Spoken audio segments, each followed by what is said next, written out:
Folklore Overstock, you're very welcome as we gather to look at the readings for tomorrow, Tuesday, the 5th of April. And the first reading is taken from the book of Numbers. And the people had sinned and gone away from God, and the Lord sent fiery serpents among them. And their bite brought death to many in Israel.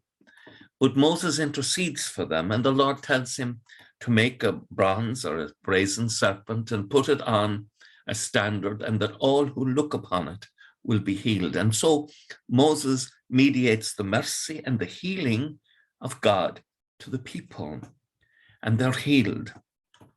And Jesus in his ministry in St. John's Gospel on more than one occasion draws on that image, that when you've lifted up the Son of Man, like the serpent has been lifted up, then you will know that I am he. Using that phrase that relates to the name of God, the wonderful name of God, and that all who look upon the Lord, and that lovely passage from Isaiah, the passage of the suffering servant that we have on Good Friday, that by his wounds you and I are healed. There's a lovely scene in the movie Jesus of Nazareth when Laurence Olivier performs that Isaiah, the suffering servant. And it is stunning.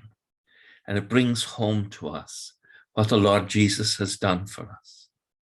By his wounds, you and I are healed. With thoughts such as these, let us go to our beds and let us awaken in the morning with fresh praise on our hearts and on our lips. Agus gamanodia elakoptic shiv, achar mak agus spirit nev. Amen.